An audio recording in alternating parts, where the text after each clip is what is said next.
আজকে জানতে পারবো আলোচনা থেকে প্রচণ্ড শীতে বিশেষ করে স্ত্রী সহবাসের পরে গোসল মাপ। আশ্চর্যজনক হাদিস।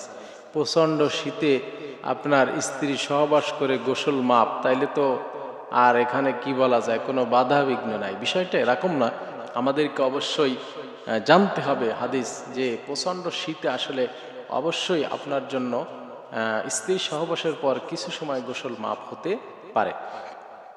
রব্বুল আলামিন কোরআন কারিমে সম্পর্কে কোরআন কারিমে আয়াত নাযিল করলেন সূরাতুল মাইদা। বিশেষ করে বিশ্বনবী সাল্লাল্লাহু আলাইহি ওয়াসাল্লামকে আল্লাহ পাক রব্বুল আলামিন জানালেন, হে রাসূল আপনি শোনেন।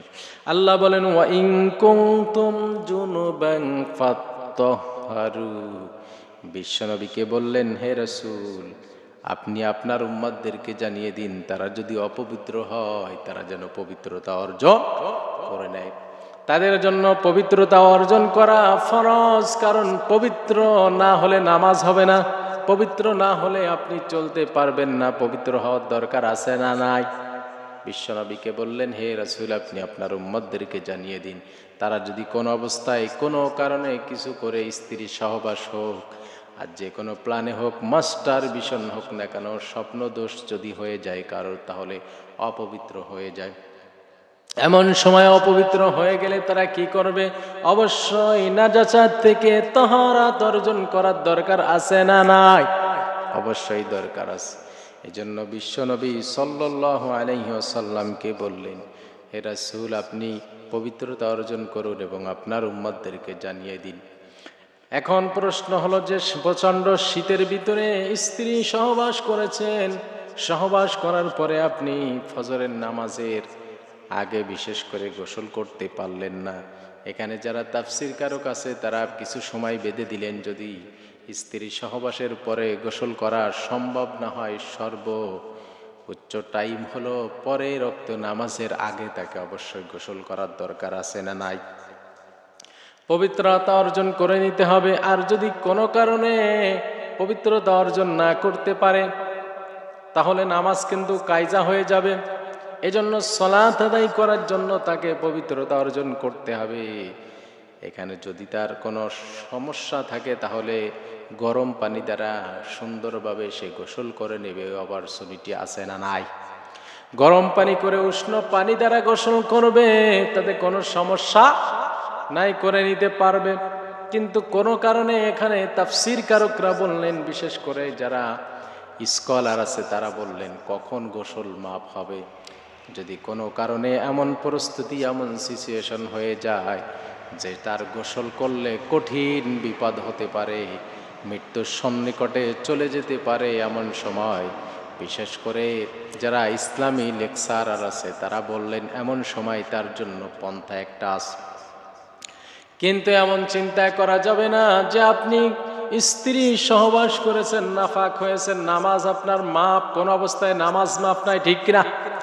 নামাজ মাপ নাই, কিন্তু একটা অপরচুনিটি, সুযোগ আছে। সেটা হলো যদি এমন হয় যে আপনি গোসল করতে গরম পানিও পেলেন না, আবার এমনি পানিও এমন পেলেন কিন্তু গোসল করলে মৃত্যুর আশঙ্কা এসে যায়, এমন সময় আপনি কি করতে পারেন? আপনাকে তায়াম্মম করতে হবে।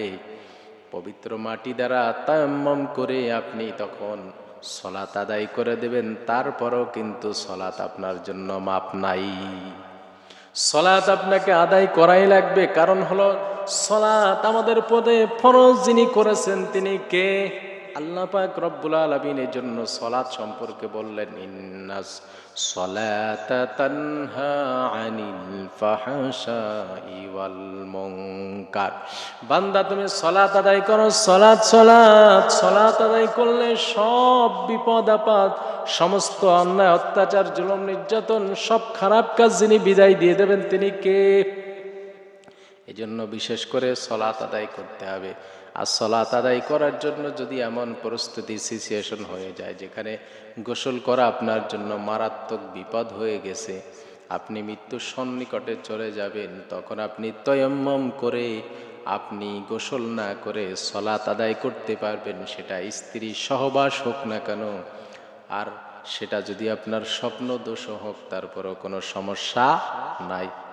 এক সাহাবী যুদ্ধে গেলেন, সেখানে তিনি এমন সময় স্বপ্নদোষ হয়েছে, এমন সময় এই সাহাবী প্রচণ্ড শীতের কারণে তিনি মৃত্যুর আশঙ্কায় গোসল করলেন না, গোসল না করে সালাত আদায় করলেন। বিশ্বনবী সাল্লাল্লাহু আলাইহি ওয়াসাল্লামকে বললেন, ইয়া রাসূলুল্লাহ, আমি এমন করেছি।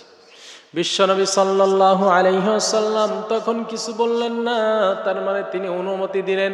এজন্য এই হাদিস থেকে বলা যায় যে যদি কেউ এমন সমস্যায় হয়, সমস্যায় পড়ে যায় গোসল করলে কঠিন বিপদ হয়ে যাবে, তার জন্য কিন্তু তায়াম্মুমের ব্যবস্থা যিনি রেখেছেন তিনি কে?